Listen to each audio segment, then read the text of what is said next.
Today is January 28th, 2021. I'm Tom, I'm here with Tony, and today we're going to talk about the afterlife. I don't believe in the afterlife. I don't think there's any evidence for the claim that our conscious experiences continue after death. I think all the evidence points to the conclusion that when humans and animals die, our consciousness stops. So you think pretty much the brain is just a computer, and then when we die, the brain just shuts off? I think that the processes that happen in the brain when a human is alive, those biological processes are required for us to be conscious. I don't think my consciousness could continue once my physical body has stopped functioning. So you do not believe in the concept of a soul? I don't believe in the spiritual soul. I might believe in a kind of poetic soul, like my soul is my personality or something like that, but I don't believe in any kind of divine soul. I think humans have personalities, and our personalities are determined by the way our brains are built, and our genetics and our various psychological properties, but I don't think I have any kind of immaterial soul that's capable of existing outside of my body. Why not?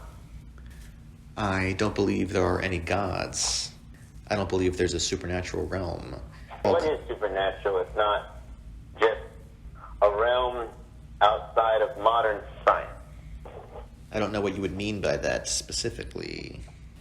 I think everything that happens in my body and brain is described by physics and biology and psychology. Yes, but when you say supernatural, is just attributed to some force beyond scientific understanding of the laws of nature? Like when I talk about the supernatural realm, I'm talking about basically religious and spiritual entities like gods or angels or souls or spirits or ghosts. Now, isn't that just a force beyond scientific understanding? But then I would raise the point of how many things that we now say as science that back in the day were considered supernatural. You're saying that there were things in the past that we didn't understand scientifically and we called supernatural. Exactly. I mean, I think those things were natural all along. They were natural all along, but to those people, it was considered supernatural. Well, what are you talking about specifically? You mean like consciousness or? I'm referring to, for example, there was an experiment done where maggots grew out of carcasses, and what people didn't realize is that little bugs were going in there and laying eggs. But to them, it seemed like it was magic. It seemed like it was supernatural. These bugs were coming out of carcasses where they had not seen them before. And to them, that was magic or supernatural. The world, for example, alchemy, which back in the day was used in the Middle East to make Damascus steel. But what they did is they basically thought they were doing some sort of magical ritual. And what they were really doing was dipping the steel, I think, in blood, causing chemical reaction, a form of alchemy, changing the nature of the steel on a molecular level to harden it into this material that was stronger than anything that they had before. And these swords and knives were considered almost supernatural because they thought that they were forged from like all these magical properties. And what really happened was just not simple, but a very complex chemical reaction. I don't think there's any forces at play that are not in the realm of physics when we're talking about things in our universe. I think everything that happens in our universe is in the realm of physics. Even something like consciousness, which is very mysterious, I think is still ultimately coming from physical entities like the particles in my brain and the physical movements of those particles in my brain.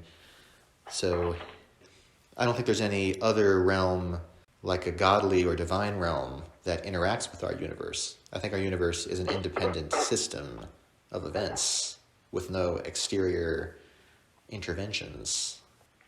You don't think there's any exterior interventions at all? No. Why? Why in particular? Like, what proof do you have? What evidence do you have that there is some external thing interfering? The things that you could say are coincidences or synchronicities. When you think about that, you can consider, well, okay, so you have a bunch of coincidences and synchronicities throughout the world, and, you know, you can, maybe someone could say, well, you're looking too much into it. Maybe, or maybe I'm not. Well, so you're saying that if some coincidence happens, you are remaining open to the possibility that it could be some kind of otherworldly force at play? Yes. I am open to the possibility, and I have yet to see strong, clear, burden of proof evidence that it isn't. I haven't seen that much evidence to support it, though, either. It really comes down to which person needs burden of proof. Is it the religious people, or is it the non-religious people that need burden of proof?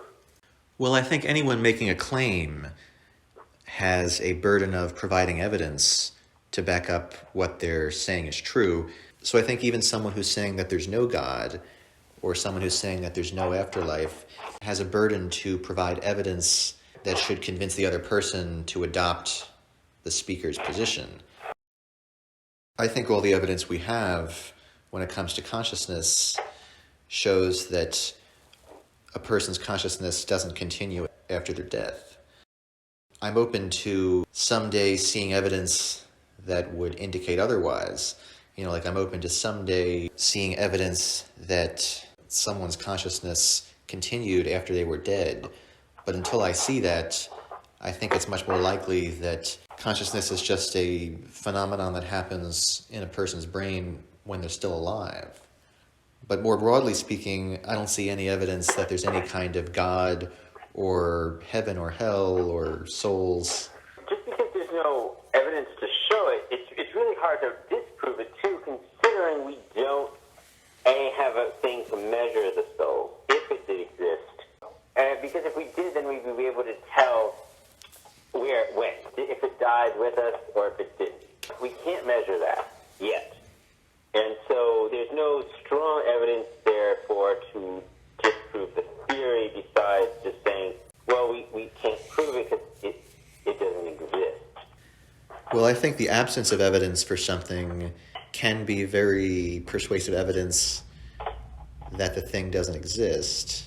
Like, for example, the absence of evidence for the tooth fairy convinces us that there's no tooth fairy. And that would be because at one point in your life, you saw your mom or your dad put the money in the pillow and not the tooth fairy?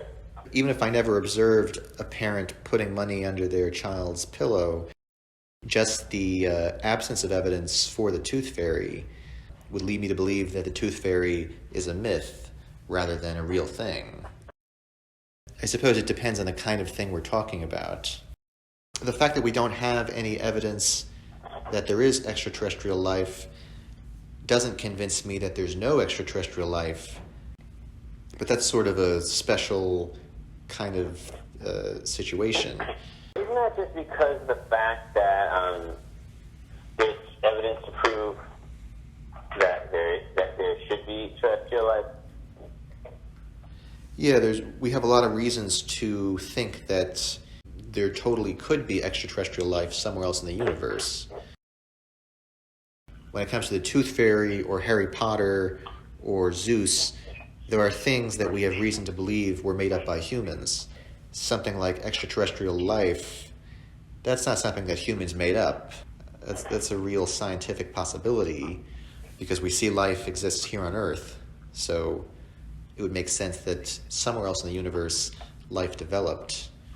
Something with the soul doesn't necessarily have to be connected with something like God. That's an interesting point. But I still have no reason to believe that we have souls. Well, if there is a soul, but it just dies with us. It seems to me that the idea of a soul is sort of a fictionalized version of the mind. So it seems to me that the soul is like the mythological version of the real mind that exists in the brain. I have no reason to believe that the soul is a real phenomenon in any way in the universe. It seems to me that people have seen that humans have minds, and then they've sort of used their imagination to say, oh, well, maybe the mind continues after death, or the mind can lift off of the body, but I don't see any reason to take those claims seriously. I mean, you don't have to take it seriously, but I wouldn't discount it either as a possibility. It's an interesting possibility. I remain skeptical of it until I see some more specific evidence of it. There's lots of things that we can sort of imagine. Like, I could imagine that someone has the power to move things with their mind, but just because it's conceivable doesn't mean it's real. Like, I would need some specific reason with my understanding of biology or psychology to sort of think that that would be the kind of phenomenon that would actually happen sometimes. You know, it's like extraterrestrial life totally seems like that makes sense. Like there's no reason for me to doubt the concept of extraterrestrial life. I mean, there's no reason for you to believe it now, but I wouldn't discount it entirely either as a possibility. Like, in other words, if you were in charge of running this world and you had all these philosophical plans, I wouldn't discount the theory that people have sold. In other words, if you were to be in charge of all these different things and in people's, like, how they treat each other, I wouldn't discount the theory of soul. I wouldn't discount it as a theoretical possibility. But at the same time, there's no reason for you to physically believe it now. What kinds of extraterrestrial life are possible elsewhere in the universe? Like, how similar or different would it be from terrestrial life? There are certain kinds of aliens that people have depicted in movies or in artwork, which just seems, which seem to be like that could never exist. Like big green monsters with one eye that they kind of look like it looks like a cyclops or something, and it's certain depictions of extraterrestrial life, I would say, are based on human artistic imagination, and I would doubt that those things actually exist somewhere in the universe. But I totally could believe that there's some kind of microscopic life, or there's something elsewhere in the universe that resembles animals, like that resembles reptiles or mammals in some form. Yeah, I mean, like, there's always the possibilities, and you have to understand that there are different things. Like, so, for example, you could say Santa Claus does not exist, right? And you could say there's no man in a suit that's Santa Claus. Well, I'm like, I counter you by saying, well, yeah, Santa Claus could exist. But what if he's not a man in a suit? What if he's everyone that gives gifts? What if Santa Claus is a concept rather than a physical being? Aren't you changing the definition of Santa Claus? I'm not changing his job. I'm just changing him to them. It's the same exact thing, only it's not one person. The only myth about Santa Claus was the fact that he's one person. Isn't that like saying that Zeus doesn't exist as an invisible deity, but Zeus is just the king of Greece at a certain time? I mean, it seems like you're redefining the word. I mean, because there's different definitions of God.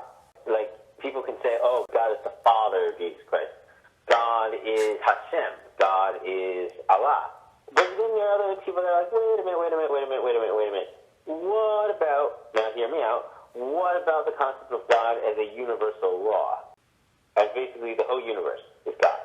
Because technically, it is everything. It's omnipresent. Maybe to an extent, the universe is knowledgeable, like semi-sentient, but to the point where it can't really interfere directly into different things. It's just like it works within the laws that it has set upon itself.